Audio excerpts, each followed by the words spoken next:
Hello student, a very warm good morning to all of you. मैं तुम्हारा Sandeep sir आज फिर दो क्वेश्चंस लेके आया हूं, important questions of government budget के उसी की अगली कड़ी में। तो आज मैं दो क्वेश्चंस डिस्कस करूंगा गवर्नमेंट बजट का। तो पहला फर्स्ट क्वेश्चन जो हमारा है ना, वो रिलेट्स टू बजट रिसीट्स। हम जानते हैं कि बजट रिसीट्स का दो डिविजन्स है, एक है रेवेन्यू रिसीट और एक है कैपिटल रिसीट। तो फर्स्ट क्वेश्चन है कि what is the basis of classifying a budget receipt into revenue receipt and capital receipt. मतलब किस आधार पर बजट रिसीट को रेवेन्यू या कैपिटल रिसीट में हम डिवाइड करते हैं।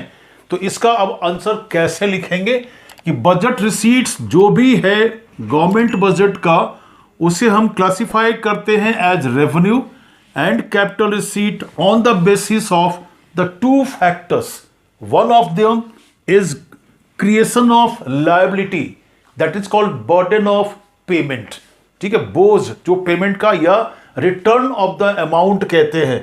If the receipts create a liability for the government, मतलब government is under obligation to return back the amount.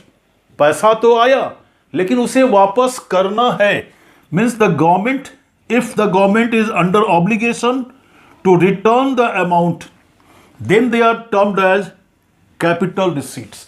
मतलब पैसा जो भी रिसीट्स आया, अगर उसको गवर्नमेंट को वापस करना है तो उसे हम कहते हैं कैपिटल रिसीट्स। जैसे फॉर एग्जांपल कहते हैं बोरोइंग्स। सरकार जो भी लोन्स लेती है किसी भी सोर्स से, है ना, वो लोन अमाउंट सरकार को हर हाल में वापस करना है along with the interest agreed between the two parties. तो the interest plus principal amount has to be return back. मतलब ये हमारा गवर्नमेंट का एक लायबिलिटी है and that's why it is a capital receipts कहते हैं। Now second one, if the receipts do not create a liability, अगर ये लायबिलिटी क्रिएट नहीं करता, मतलब पैसा आया, देना नहीं है, वापस करना नहीं है, मतलब government is under no obligation to return back that amount. पैसा अगर वापस नहीं करना है तो उसे हम कहते हैं रेवेन्यू रिसीट्स कहते हैं। एग्जाम्पल क्या है, जो भी टैक्स के सोर्स से पैसा सरकार के पास आता है, चाहे वो इनकम टैक्स हो, प्रॉफिट टैक्स हो, वेल्थ टैक्स हो, GST हो, कुछ भी हो, उसे सरकार को वापस नहीं करना है। और जो भी टैक्स के अलावा जो दूसरा सोर्स है जिसको नॉन टैक्स सोर्सेज कहते हैं, फीस है, फाइन्स है, पेनाल्टीज है, profits, dividends, all those receipts are also not to be returned back. Now the second factor on which the classification depends, that is reduction of assets, मतलब संपत्ति का घट जाना। अगर जो भी रिसीट सरकार के पास आता है, if it cause a reduction in assets, उससे संपत्ति अगर घट जाती है तो उसे हम कहते हैं कैपिटल रिसीट्स। जैसे फॉर एग्जांपल डिसइन्वेस्टमेंट्स, मतलब sale of certain shares of public sector undertakings by the government.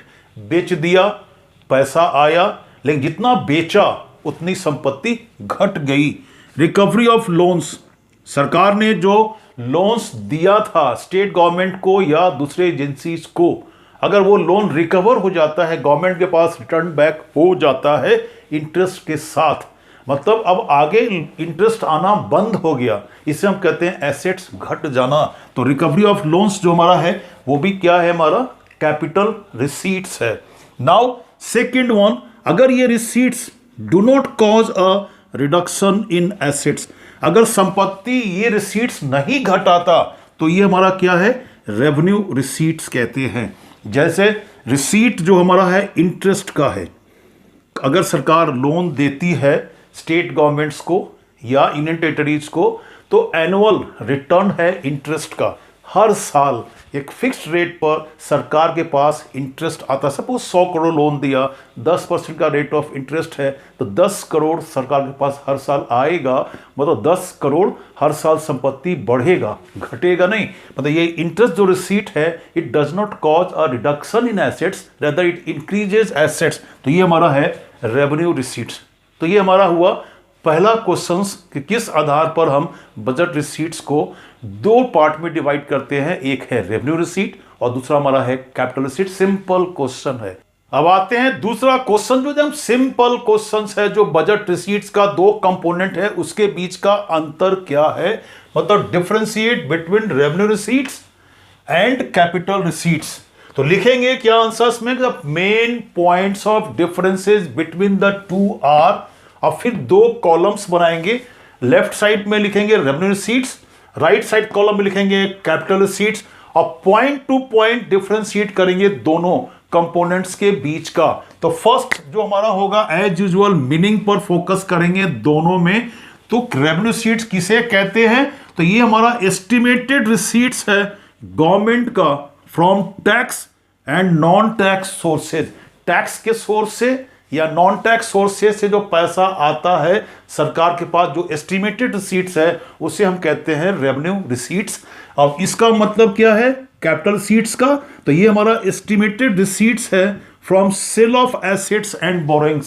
संपत्ति बेचकर या किसी से मनी बोरो करके जो रिसीट्स आता है वो हमारा कहलाता है कैपिटल रिसीट्स कहते हैं। अब आते हैं सेकेंड पॉइंट जो डिफरेंस का है कि revenue receipts do not create a liability, मतलब there is no burden of payment, government is not under any obligation to return back the amount.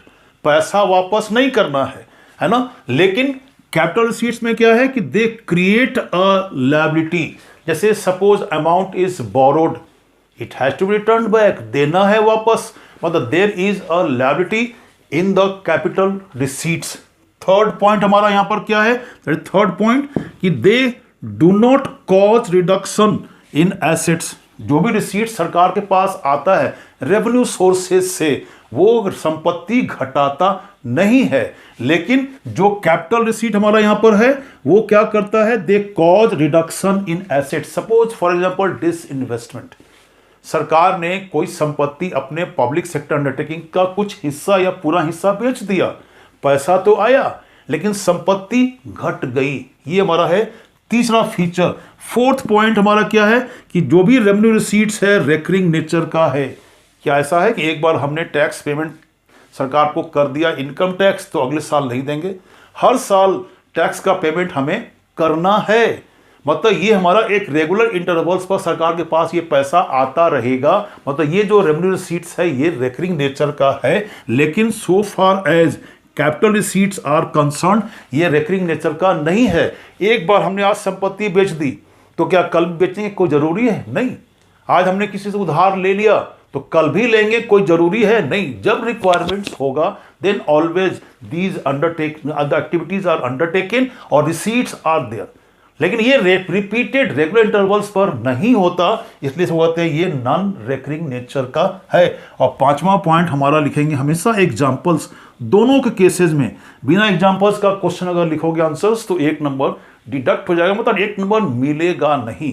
जब भी क्वेश्चन हो डिफरेंशिएशन का तो पॉइंट्स जो होगा वो डिफरेंस का लिखेंगे, साथ साथ एग्जांपल्स भी अगर होता है तो वो भी मेंशन करेंगे, अदरवाइज मार्क्स नहीं मिलेगा। तो एग्जांपल जो हमारा रेवेन्यू रिसीट्स का क्या है, इंटरेस्ट रिसीट। सरकार जो लोन देती है स्टेट गवर्नमेंट्स को या यूनियन टेरिटरीज को, तो वो उस पे उसको हर साल एक फिक्स्ड अमाउंट इंटरेस्ट का मिलता रहता है। तो ये इंटरेस्ट रिसीट जो हमारा है वो है रेवेन्यू रिसीट्स। ये हमारा एसेट बढ़ाता है, घटाता नहीं है। सेकंड हमारा क्या हो गया, टैक्स रिसीट्स। जो भी सरकार के पास रिसीट्स टैक्स के सोर्स से आता है वो हमारा एक एग्जांपल है रेवेन्यू रिसीट्स का, जो लायबिलिटी क्रिएट नहीं करता। और जो हमारा है डिविडेंड प्रॉफिट्स, प्रॉफिट जो है पब्लिक सेक्टर अंडरटेकिंग्स का, dividend from the investment, dividend from the investment part, वो भी हमारा क्या है, रेवेन्यू रिसीट्स हमारा है। इसमें एग्जांपल्स में क्या हो जाएगा, कैपिटल रिसीट्स में बोरोइंग्स कहते हैं, जो पैसा हम उधार लेते हैं, ये हमारा क्या है, क्रिएशन ऑफ लायबिलिटी है। रिकवरी ऑफ लोन्स, जो लोन्स रिकवर हो गया, मतलब जो पैसा हमने लोन में किसी को दिया था उसने हमें वापस कर दिया अलॉन्ग विथ इंटरेस्ट, तो इंटरेस्ट आना बंद हो गया, मतलब संपत्ति घट गई। डिसइन्वेस्टमेंट का मतलब sale of public sector undertakings का कुछ हिस्सा या पूरा, ये हमारा है कैपिटल रिसीट्स। तो ये था हमारा 5 पॉइंट्स डिफरेंसेस का between the revenue receipts and the capital receipts. That's all. है ना। फिर हम इसके बाद अगली वीडियो में आगे का क्वेश्चन जो इंपॉर्टेंट क्वेश्चन होगा गवर्नमेंट बजट्स का वो कंटिन्यू करेंगे। Thank you very much for watching this video.